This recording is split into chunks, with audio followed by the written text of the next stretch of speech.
Hello guys, आपका स्वागत है मेरे चैनल हिंदी सुमिरन में। और आज हम करेंगे एनसीईआरटी क्लास 8 का चैप्टर 5 चिट्ठियों के अनूठे दुनिया का अभ्यास। तो शुरू करते हैं। हमारा पहला प्रश्न है, पत्रों जैसा संतोष फोन या एसएमएस का संदेश क्यों नहीं दे सकता।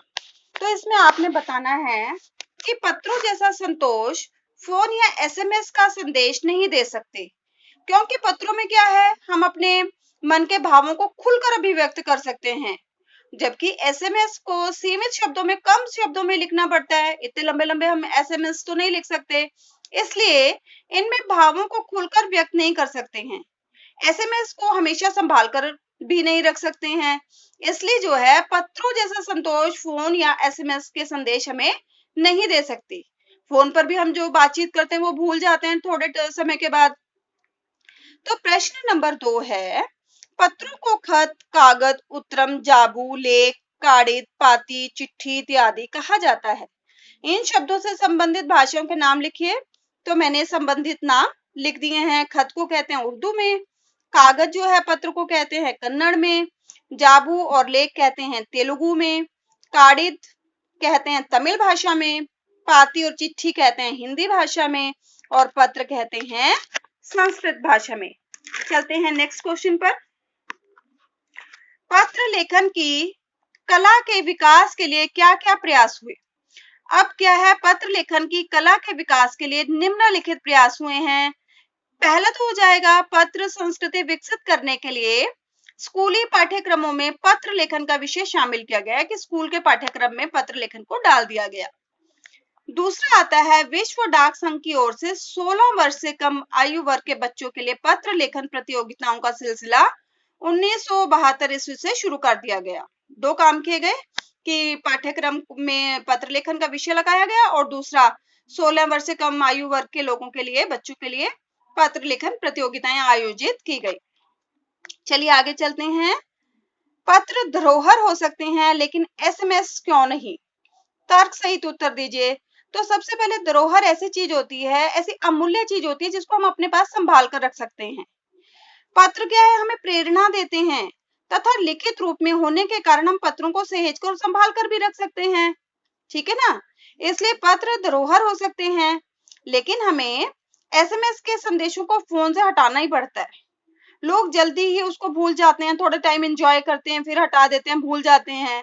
और लेकिन एसएमएस को धरोहर के रूप में तो नहीं संभाल कर रख सकते, लेकिन तमाम जो हमारे पत्र होते हैं उनको, जो हमारे पास आ रहा है सगे संबंधियों का, बड़ी अच्छी उसमें बातें लिखी हुई हैं, प्रेरक बातें लिखी हुई हैं, उनको हम अपने पास संभाल कर रख सकते हैं। कोई भी विपरीत परिस्थिति हो तो उसको निकाल कर दोबारा से पढ़ भी सकते हैं, हमें खुशी मिलती है। आज भी हमारे माता पिता के पत्र जब हम निकाल कर पढ़ते हैं, उन्होंने हमें हौसला दिया होता है, तो उन्हें पढ़कर बड़ा अच्छा लगता है, वो हमारी धरोहर का काम करते हैं। जैसे एग्जाम्पल के लिए, तमाम महान हस्तियों के द्वारा लिखे गए पत्र आज भी धरोहर के रूप में संग्रहालयों में सुरक्षित रखे गए हैं, कि जितने भी हमारे म्यूजियम संग्रहालय हैं वहां पर हम बड़ी बड़ी हस्तियों के पत्रों को पुस्तकों के रूप में वहां रखी गई हैं, पर उनके पत्र पुस्तकों में प्रकाशित हैं, हमें मिल जाते हैं। ठीक है, अगला प्रश्न है, क्या चिट्ठियों की जगह कभी फैक्स, ईमेल, टेलीफोन तथा मोबाइल ले सकते हैं। तो इसका आंसर में बताना है कि नहीं, चिट्ठियों की जगह फैक्स, ईमेल, टेलीफोन तथा मोबाइल नहीं ले सकते। इनसे व्यवसायिक कामकाज तो आसानी से किया जा सकता है, परंतु इनमें पत्रों जैसी आत्मीयता का बोध नहीं होता। जो अपनापन पत्रों में होता है उसका इसमें अभाव होता है। पत्रों को संभाल कर रख सकते हैं, जबकि एसएमएस या मोबाइल के संदेशों को हमें शीघ्र ही भूल जाते हैं, हटाना पड़ता है। पत्रों के संकलन साहित्य का रूप भी ले लेते हैं।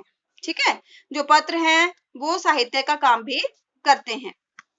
पाठ से आगे में हमारे पास प्रश्न दिया गया है कि किसी को अगर बिना टिकट सादे लिफाफे पर सही पता लिखकर पत्र बैरंग भेजने पर कौन सी कठिनाई आ सकती है। इसका क्या मतलब है कि अगर आपने पत्र लिखकर बाहर के लिफाफे पर टिकट नहीं लगाई है और ऐसे ही भेज दिया तो क्या होगा।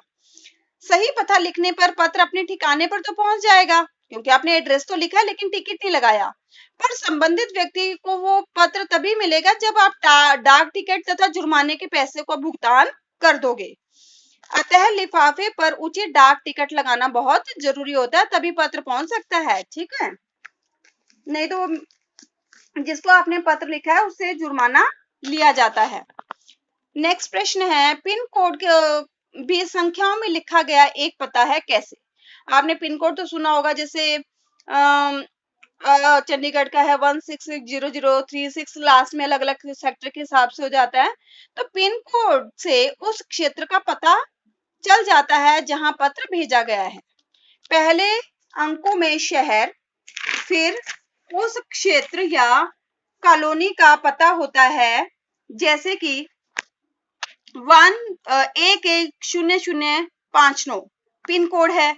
अब इसमें 1100 जो है 1100 वो दिल्ली का संकेत है, यानी कि जो 1100 से देखते ही हमें पता चलेगा भाई ये तो दिल्ली का पत्र है, तो हम छंटनी करते समय फटाफट से उठाएंगे और दिल्ली वाले बॉक्स में उसको डाल देंगे। और 59 को देखते ही लास्ट में हमें पता चल जाएगा, जब वो दिल्ली में पहुंच जाएगा कि भाई ये तो पश्चिमी दिल्ली के जनकपुरी का है कोड, तो ये उस वाले बॉक्स में, यानी कि पत्रों के छटनी करने में बड़ी आसानी हो जाती है पिन कोड से। इस प्रकार पिन कोड अपने में ही एक पूरा पता होता है कि सारा पता चल जाता है कि पत्र को कहाँ भेजना है। लेकिन इसमें क्या कमी है कि इसमें मकान नंबर और जिस व्यक्ति को भेजना वो नहीं लिखा होता पिन कोड में, जिसके कारण व्यक्ति तक नहीं पहुंच पाएगा अगर हम सिर्फ पिन कोड लिख देंगे। ठीक है, तो पिन कोड से पत्रों की छटनी में आसानी होती है, लेकिन व्यक्ति तक सिर्फ पिन कोड के माध्यम से नहीं पहुंच सकता पत्र। अगला प्रश्न है, ऐसा क्यों होता था कि महात्मा गांधी को दुनिया भर से पत्र महात्मा गांधी इंडिया पता लिखकर आते थे? तो ये मैंने जब चैप्टर समझाया था तब भी बताया था कि महात्मा गांधी जी अपने कार्यों से इतने अधिक लोकप्रिय थे, इतने अधिक प्रसिद्ध थे कि वो भारत में ही नहीं विदेशों में भी लोग उनका बहुत आदर करते थे, उनको बहुत मानते थे, और वे विदेशों में भी बड़े चर्चित थे। तो वे एक स्थान पर तो कभी रहते नहीं थे, कभी कहीं जाते रहते थे।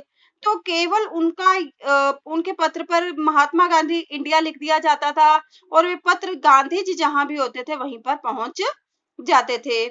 तो इस प्रकार से यहाँ पर हमारे चैप्टर का अंत करती हूँ।